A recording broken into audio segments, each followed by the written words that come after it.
Junior here from Lifestyle Cycles, and once again, I'm sitting here in the presence of Shawn Mad Dog McConnell, Speedway racing legend. And man, first of all, how are you doing today, buddy? It's a good day. You know, I feel pretty healthy. Woke up a little bit sore, but all in all, no complaints at all. Well, Saturday night you did really well. It was exciting watching you. You didn't make the main, but man, you raced like crazy. You put on a great show, and best of all, you didn't go down. Yeah, I didn't fall. It was mine to lose, and I lost it. I thought for sure there's a good chance to make the main, and I didn't do it. You were that close, actually. Fell short a little bit. Tell us, you pulled off a maneuver that I think only somebody with your experience could have done. You were coming out of turn 2. You were right in the middle of the whole pack, and suddenly, somehow, you ducked down in between. You went down low and right through the pack. Do you remember that move? Yeah, I saw a hole and thought, okay, this is the time to do it. I mean, I've seen a lot of holes in 50 years, so yeah, I think that was experience. Probably got me through that. That was a moment that, I mean, and I've watched a lot of speedway races. I thought for sure, I go, okay, doomsday is upon us. And out of nowhere, it's like Shawn McConnell emerged from a cloud, and there you were, and got right out in front of everybody, and you won that race. I think you won that race. Yeah, I don't remember. Yeah. Yeah, you know, you're in that situation enough times, and you kind of anticipate what the other guys are going to do, and okay, they did what I thought. So I remember he was going wide, so I stopped, came back, and there was somebody here, so I basically kind of pulled down on him to go where I wanted, and yeah, everything worked. And once you get in front of anybody, it's hard for them to pass you. They can go around me. I'll let them do that. I haven't seen that done too many times. Well, it can happen. You know, Fast Eddie's done it quite a bit, but I'll let you go around me, but I'm not going to let you go under me. If you get underneath me, then I've really, really made a bad mistake. So now when you're talking going underneath versus going around, obviously you're staying as close to the pipe as you can, unless you're trying to get some more speed. So how does that work? Well, Costa Mesa the track just changed. It's really oval now, and the old days it was more of a paper clip, you know, longer straightaways. So they narrowed it down before. Yeah, it was longer, and you turned sharper, and the corners weren't always perfectly round. Now the track's perfectly round, so everybody can ride it's an easy track to ride. Everybody can go fast on an easy track, so that makes it that much harder for us, like, that can pass. Even though I might be going a little bit faster than him, I can't get around because he's just using the perfect line. In the old days, when Brad raced, he never made the track like that. You know, he made it to where you could pass, and they don't really do that anymore. So it's harder to pass, but everybody can ride it. Now, why do they do that? Is it for safety? Is it to protect the riders? Is there some thought behind this, or it's just the way it is and you don't know why? Well, easier to ride, less accidents, less people getting hurt. You know, the tracks, it's a lot different. The walls, pretty much, except for one corner, are rounded. In the old days, it was basically 2 straightaways with like a half dome, you know, kind of like that. So you almost came to a stop when you got to the end of you almost came to a triangle when you were racing before. Yeah, in the old days, I mean, we would really throw it in backwards, way more than now. I mean, you would go in, down the straightaway, because you had to turn so hard, you'd go in and go backwards for a while and then come out. So now that's part of your riding style. I think that's part of what made Shawn McConnell the legend. That I literally used to watch you go out there and you went backwards. Well, all the fast guys did. I mean, you know, you really did. To go fast there, you literally went in backwards. Now, so that's changed, and do you think that's something that's kind of shaped it, because the kids today don't have to do that, so their riding style is a lot different, and because the tracks have changed, do you think that's changed, and maybe you're still riding the same way you used to, or is it just the kids are younger and faster and they don't mind getting hurt? I'm 65 years old. I shouldn't be showing the kids how around the track.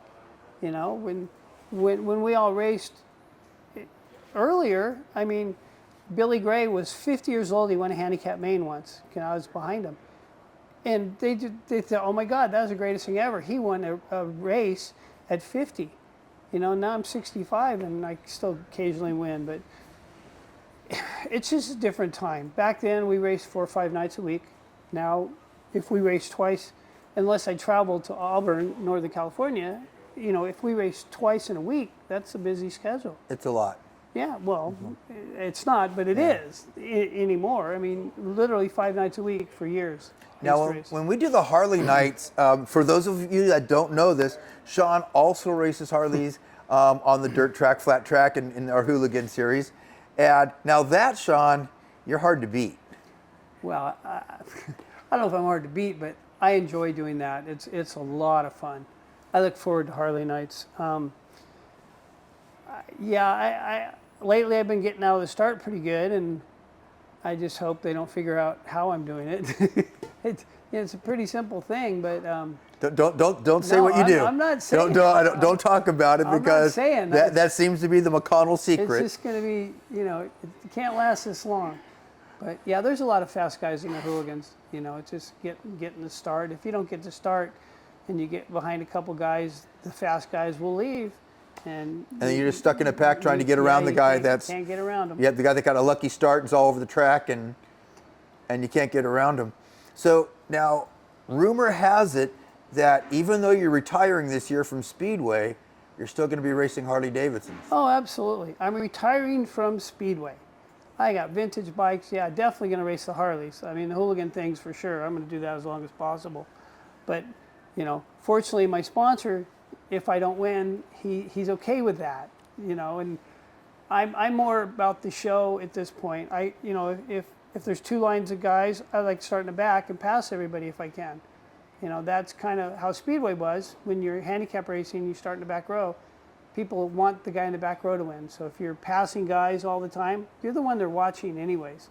It's no fun to watch the guy make the start in an 8-lap race or whatever and just run away with it. That's no fun. You want to pick the guy, see the guy that's picking people off. And that's more fun to watch. And you know what? It's you get up on the starting line, or everybody goes to the starting line on the races, and there's 8 guys up front, and there goes Shawn pulling up 20 feet behind everybody. And we're going, what are you doing? And you're right. It's exciting because you just start passing them, and you're picking them off, and you can almost see, you're just looking at them going, okay, you're done. And you almost plan it out, every single one of them. And you don't do the same every time. It's not like you're racing the inside of the track, the outside. You actually figure out what you're going to do, and boom. Yeah, it's analyzing the guys, where they're riding, what kind of a rider it is. Some of the guys not sure what they're going to do the next corner, so you got to go in a safe spot, pick your spot and go around them if you can. But yeah, some of the guys are just really good and want to win that bad. It's like, yeah, I'm not willing to go that far. Now, okay, this is my opinion only. And again, watching your song, and I almost question whether or not it's a game that you play with yourself. And I call it, Shawn's going to spook the shit out of the next guy. And you seem to get right up in there and go, hello, I'm here.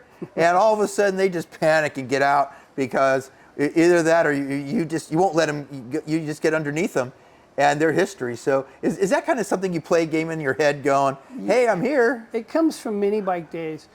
Basically, it's all my guys that we all raced mini bikes at my age. Like when we were kids and we grew up, we still raced them. And that's one of the things that we always, like Todd from Team Swollen. It's like you get your wheel under the guy, you know, you reach over, you grab his kill switch or the bar behind, that's how you passed him. Or, you know, you set him up and now I got you, and now it's time for him to catch me. But, I mean, that's my mentality all the time, whatever I'm racing. But it's fun in the hooligans.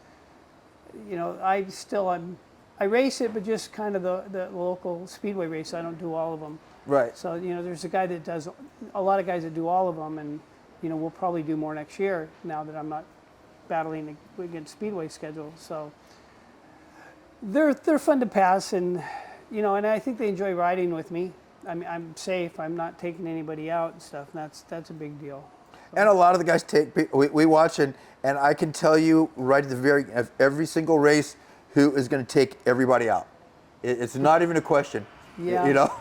And I see actually a lot of guys, they take themselves out before they get to the starting line. They come through out of the gate over there, and they go trying to burn rubber and pull a wheelie, and the next thing you know, they're picking themselves off the ground. Yeah, and they haven't even got to the starting line yet. Yeah, they haven't even got to the starting line yet, and they're already done. Yeah. You know, or even better, the guy after the end of the race, then they crash. It's like, come on, the race is over, guys. And yeah, no, and I don't like to tear the equipment up. You know, I've got a great sponsor. If I break it, he don't care. But I still, you know, at the end of the day, I treat stuff like it's mine, and I don't want to hurt it. If I can not bend it, I'm not going to bend it. And how many times do I tell you, at the end of the main, after the last straight, I want you to put the front tire against the wall and light that back tire on fire, and you still haven't. I cannot do it. I'm a racer. It's a perfectly good race tire, and just to destroy it, I cannot physically do it. It's however your other guys do it. I can't destroy perfectly. You know, if it was all worn out, maybe, but it's a good tire. Okay, so next Saturday night, okay, for me, just for me, okay, just go let it fly. Tear yourself apart. I'll see. It's going to be your big night. I'll see if I can do it. That's everybody. You realize that's still not a yes. I'll try. It's really hard thing just to destroy. And it can't be good for the motor. No, okay, that it isn't. It's not good for the bike. See, and the bike runs so good. It's set up so good. I don't want to hurt it. I want to race it as long as I can, just like it is. That's true. And you know what, too? For anybody, if you guys really don't watch the races, I can't tell you how many times after the end of the race, these guys go up there, put the front tire up against the wall, they light it up, they're doing this big old smoky burnout, and poof, ball of flame, smoke, done. That motor's gone, grenades them. Or the tire.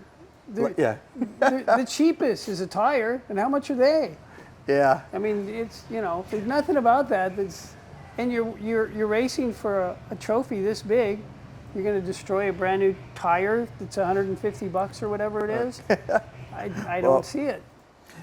I don't care about the tire. I'm pretty excited that you don't crash the bike and blow motors up, but the tires not that worried about replacing for you. But okay, so let's ask you this question. Now you said you're 65 years old. Yeah. You're 65 years old, and you go out there and race. And some of the nights, you run how many heats on the Speedway bike? 3 heats, maybe at the most 5 to 6 races a night on Speedway. On Speedway, okay, so you do 5 to 6 races a night, and you're out there. The minute you come off the track, they got the Harley, and you're going out for the Harley races. And then as soon as you get off the Harley race, it's like, crud. And I see you literally jump off one, and you're back on the track on another bike. And after the races, I go out there to see you, and you're sitting there, and you're done. The adrenaline's worn off now. You're done. Yeah. It's like I don't know if I can talk to him. I think you're out of energy. You can't even speak. But no, it's a lot, you know. And I know it's coming. I know that's going to happen. I just kind of hope that during the night there's at least one race in between what I'm doing. But it never seems to pan out. It's like, you know, I get off the bike. I'm in the second semi or something. I get off the bike. The Harleys are already running. So I go ride the Harley. I'm in the first race coming up. It's like, I've seen you get off the bike, you pull off your helmet, and you look over and you go, and now you put your helmet back on, and I'm just going, oh my God, that guy, he's so worn out. I'm wearing 2 helmets too. You know, like I wear my Speedway helmet, but then I also wear the open face to get a little more air and cool me off on the Harley stuff. I never even noticed that. Yeah, I always, if I have time, I'll change helmets. Okay, because I've seen you actually take your helmet off and look over and shrug and put your helmet back on. Yeah. So I guess that's when there wasn't enough time. Well, now, probably with Speedway next. I think more than anyone else on the track, you love your fans. Well, I don't know if it's more than anyone else, but I mean, I'm out there for the fans. I, you know, thought about retiring years ago, and you know, I keep getting all this grief. Like, dude, you can't retire. We're all living through you now. You know, if you quit, we're not going to Speedway anymore. And I'm like, why do you put that pressure on me? That makes sense. And for the record, I'm one of them. Okay, just everybody knows that. But yeah, I mean, you know, I have the Harley. I have a lot of vintage bikes I can race all day long. But you know, Speedway, I've got great sponsorship. I wish I had this earlier in my career, but yeah, the fans are a big part of it. I really, really enjoy doing stuff for the fans. You know, when all the little kids wave to me and stuff, that's a big deal. Okay, so now what do you think it is? You're the old guy, and you would think all the kids would be going for the young 16, 17, 18-year-old riders, but they don't. They actually, you've got the biggest, when you go out, everyone cheers. The kids are cheering, the adults are cheering. You seem to have locked in the Speedway fanfare. Yeah, I have no, I don't know why that happens or why I have that fan base. I remember doing ice racing, and we would go to a different city every week. And I went into this arena, and within, like, after the first race, the whole crowd was behind me. And I'm like, I'm looking around going, what, you know, is somebody punking me right now? What's going on here? And it was a ton of college kids. And I was the guy, and the whole crowd's behind them, and I don't know what it is. Okay, so when did you first decide to put the dog ears on your helmet? Where did that come from? Well, probably close to 30 years ago. Pee-wee was just a baby. So I don't know, 20, 28, 27 years ago. Uh-huh. I was buying little ears for the kids' helmets, you know, our 4 kids, and I was putting helmet, or, you know, little bunny ears and cat ears and stuff. And hey, they got dog ears. And I had a helmet with a wolf on it, you know. So I looked at the ears, I'm like, well, it's not really like wolf looking, but I bought them, and as a joke, put them on the helmet, and you know, people, and it was so funny for so long. They were, oh yeah, the guy with his Mickey Mouse ears. How does Mickey Mouse ears come to play here? It's a dog on top. It's obviously dog ears, but I started doing it, and then it was fun, and then I did another helmet. I didn't have them on, and I was getting grief from everybody. It's like, okay, well, I'll put the ears back on. Well, it's kind of become your trademark. Yeah, pretty much. Everybody knows, and even if they don't realize who's riding, the minute they see your helmet, they know there's Mad Dog. Probably, yeah. And I think maybe that's why the kids. That could be. You know, one of the other things that I absolutely love being your sponsor, being a part of your life, is that when the races are over, I watch so many trucks, bikes get loaded, people leave, and you will sit there with every person, and you'll take pictures with every fan. You'll sign hero cards, sign kids' T-shirts. You will do that until the very last person leaves the race. And well, where did that come from? Where did that desire to stay and do that? Because it's really something that I admire you for. When I first started, I used to ride for Lightning Larry Shaw. He was one of his number 5 in Speedway at the time. And he just showed me professionalism with it, about your helmet, how to carry your helmet, the national anthem, you know, certain things you just never did or always did. And one of the things, he goes, you know, these people are here to watch you. You're somebody. You're a big star, you know, and the first time you blow somebody off, they'll remember that. And it's like, totally made sense. So, like, I don't want to blow anyone off.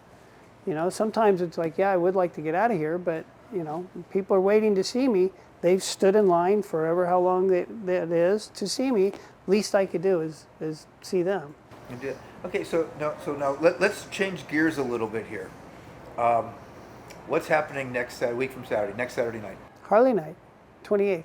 Yeah, Harley night. I'm going to be busy. Now, yeah. What's making this such a special night? Oh, yeah, and it's probably going to be my last night, too. So, yeah.